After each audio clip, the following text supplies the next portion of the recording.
أعوذ بالله من الشيطان الرجيم.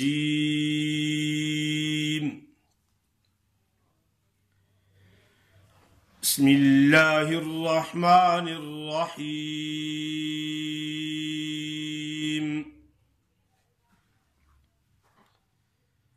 قُلْنَا اهْبِطُوا مِنْهَا جَمِيعًا فَإِمَّا يَأْتِيَنَّكُمْ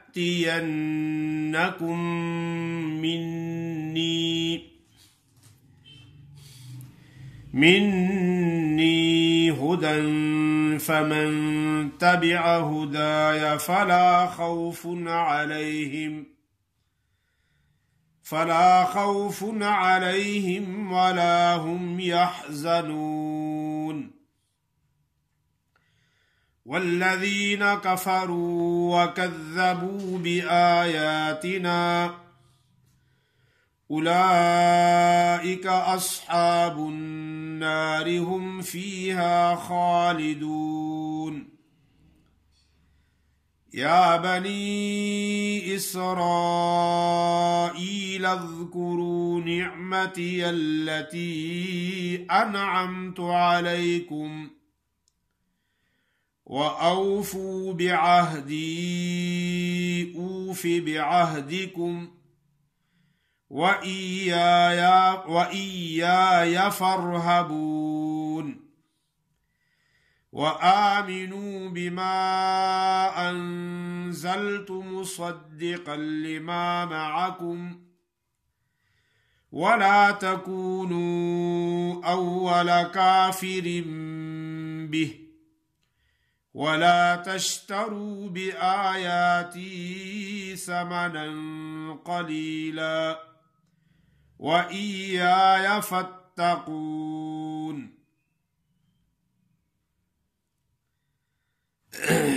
ماشاءاللہ آیت نمبر 38 سے لے کر 41 تک آپ کے سامنے تلاوت کی ہے. قُلْنَا اهْبِطُوا اصل میں ہے قُلْنَا اهْبِطُوا، لیکن اهْبِطُوا کا جو حمزہ ہے یہ حمزہ وصلی ہے. حمزہ وصلی درمیان کلام میں حذف ہو جاتا ہے.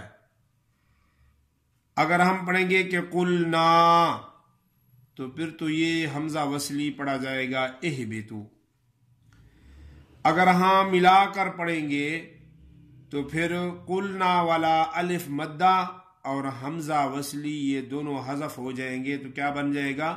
قُلْنَا اهْبِطُوا نَهْبِطُوا منہا جمیعا.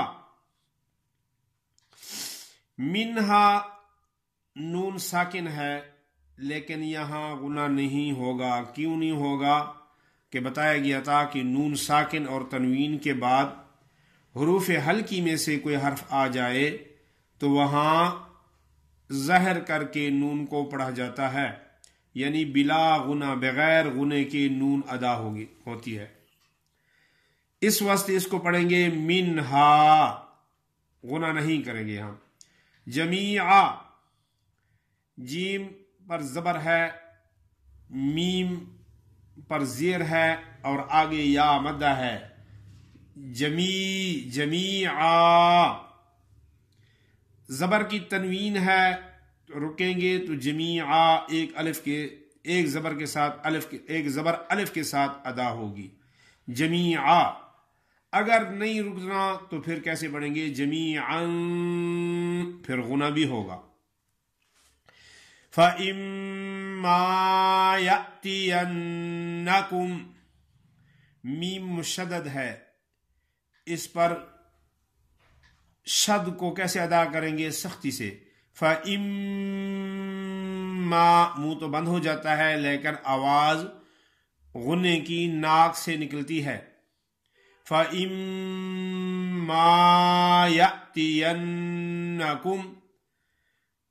يَأْتِيَنَّكُمْ مِنِّي ہدن. ہدن پہ اگر کوئی رکنا چاہے سانس ختم ہو گئی کوئی مجبوری حالت میں، ورنہ کوئی وقف کی علامت تو یہاں نہیں ہے۔ منی ہدا پڑھیں گے۔ آگے جو یا پڑھی ہے یہ رسم الخط ہے، لکھنے میں آتی ہے لیکن پڑھنے میں نہیں آتی، کیونکہ اس پر کوئی زبر زیر پیش کچھ بھی نہیں ہے، لیکن یہ رسم الخط ہے۔ رسم الخط لکھنے میں آتا ہے وہ لفظ، اور پڑھنے میں نہیں آتا۔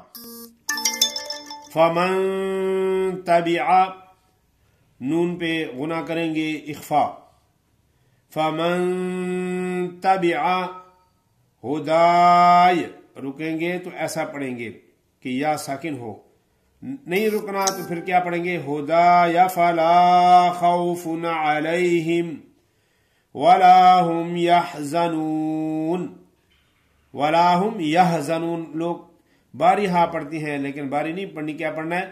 ولا هم يحزنون۔ والذین کفروا وکذبوا، زال کا مخرج بتایا گیا تھا کہ اوپر والے دانتوں کے نوکوں پہ زبان کی نوک لگائیں تو زال ادا ہوتی ہے۔ وکذبوا بآیاتنا اولئک اصحاب النار، یہ را موٹی ہوگی، کیوں کہ یہ را وقف کی حالت میں ساکن ہو گئی ہے اور اس سے پہلے زبر ہے۔ را ساکن ہو اس سے پہلے زبر ہو، را ساکن ہو اس سے پہلے پیش ہو تو وہ را موٹی پڑی جاتی ہے۔ اصحاب النار ہم فیہا خالدون۔ یا بنی اسرائیل اذکروا نعمتی التي انعمت علیکم وأوفوا بعہدی، وأوفوا حمزہ وا زبر او، یہ جو وا ساکن ہے وہ ساکن ہو اس سے پہلے زبر ہو تو وہ واو کیا ہوتی ہے؟ لین ہوتی ہے، وَأَو ایسے پڑھیں گے، اور واو ساکن ہو اس سے پہلے پیش ہو تو وہ کیا ہوتی ہے؟ مدہ ہوتی ہے۔ وَأَوْفُوا بِعَہْدِي، کچھ لوگ ایسے پڑھتے ہیں وَأَوْفُوا بِعَہْدِي اوفی بِعَہْدِكُمْ، وَأَوْفُوا وہ نہیں پڑھتے، لیکن فو کو تھوڑا سا لمبا کریں گے کیونکہ وہ مدہ ادا ہو جائے گی۔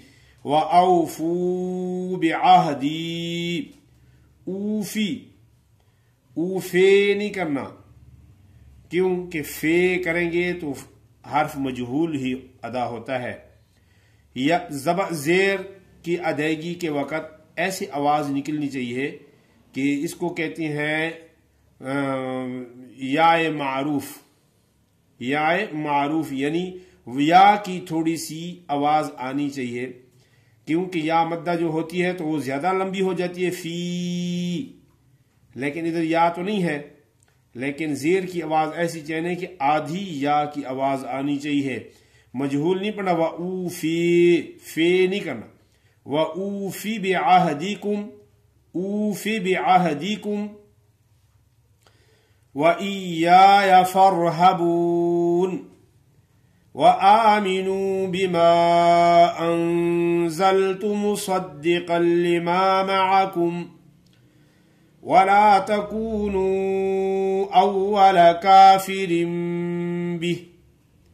یہ حرف کی آپ کو سمجھ آئی ہوگی کہ نون ساکن اور تنوین کے بعد بتایا گیا تھا کہ با کا حرف آ جائے تو نون کو میم سے بدل کر پڑھیں گے، تو یہ اصل میں کافرن ہے، نون تنوین ہے، لیکن یہ چھوٹا سا میم لکھا ہوا ہوتا ہے، اگر ہاں کہیں نہ بھی لکھا ہو تو اس قاعدے کو یاد رکھنا کہ نون ساکن اور تنوین کے بعد با آ جائے اور ملا کر پڑھیں تو پھر کیا پڑھیں گے؟ نون کے بجائے میم پڑھیں گے، کافرم بہ ولا تشتروا بآیاتی ثمنا قلیلا وإیایا فاتقون۔ ماشاءاللہ آپ کے سامنے جو تلاوت کی ہے، لیکن آپ کو آج حروف مدہ ہی بتاتا ہوں۔ حروف مدہ 3 ہیں، حروف مدہ 3 ہیں۔ وہ کون کون سے ہیں؟ الف، الف ساکن مقبل مفتوح ہوتا ہے، مقبل سے مانا پہلے، الف ساکن مقبل مفتوح ہوتا ہے، ہمیشہ وہ ساکن ہوتا ہے۔ الف وہ ہوتا ہے جو اس پر نہ زبر ہوتی ہے، نہ زیر ہوتی ہے، نہ پیش ہوتا ہے، نہ اس پر کوئی سکون کی علامت ہوتی ہے۔ اگر جس پر زبر زیر پیش ہو یا اس پر کوئی سکون کی علامت ہو تو وہ الف نہیں ہوتا، وہ حمزہ ہوتا ہے۔ الف یہ ہوتا ہے، آپ کو بتاتا ہوں، فَإِمَّا، یہ میم کے ساتھ جو لگا ہوا ہے یہ الف ہے۔ اس سے پہلے ہمیشہ جدھر الف ہوتا ہے اس سے پہلے ہمیشہ حرف پر پہلے زبر ہوتی ہے، اس کو کہتے ہیں الف ساکن مقبل مفتوح، یعنی مفتوح وہ ہوتا ہے جس حرف پر زبر ہوتی ہے، زبر کو فتح کہتے ہیں اور جس حرف پر زبر ہو اس کو مفتوح کہتے ہیں۔ اس واسطے میں نے آپ کے سامنے یہ کہا ہے کہ الف ساکن مقبل مفتوح، یہ ایک ہو گیا۔ دوسرا مدہ حروف واو ساکن اس سے پہلے پیش ہو، جیسے آمنو، کفرو، تعلمون، یہ واو آ رہی ہے ساکن ہے، اس سے پہلے پیش ہے، یہ واو مدہ ہے۔ اور یا ساکن اس سے پہلے زیر ہو، وہ کیا ہے؟ نعمتی یلتی، یہ لکھا ہوا ہے تا یا زیر تی۔ یا ساکن اس سے پہلے زیر ہو تو وہ یا مدہ ہوتی ہے، اگر یا ساکن ہو اس سے پہلے زبر ہو تو وہ کیا ہوتی ہے؟ وہ یا لین ہوتی ہے، یا ساکن سے پہلے پیش نہیں آ سکتا۔ واو ساکن مقبل مفتوح ہو یعنی زبر ہو تو وہ واو لین ہوتی ہے، واو ساکن اس سے پہلے پیش ہو تو وہ واو مدہ ہوتی ہے، واو ساکن سے پہلے زیر نہیں آ سکتی۔ تو یہ 3 حروف مدہ ہیں، مد منا لمبا کرنا، کھینچنا، دراز کرنا۔ اگر کسی نے پڑھا کہ نعمت یلتی انعمت، نعمت یلتی انعمت، تی کو لمبا نہیں کیا تو یا ایک حرف کم ہو جائے گا، یا حرف کو گھٹا دینا، بڑھا دینا، اس کو لحن جلی کہتے ہیں، اور لحن جلی کا حکم حرام ہے۔ جزاک اللہ۔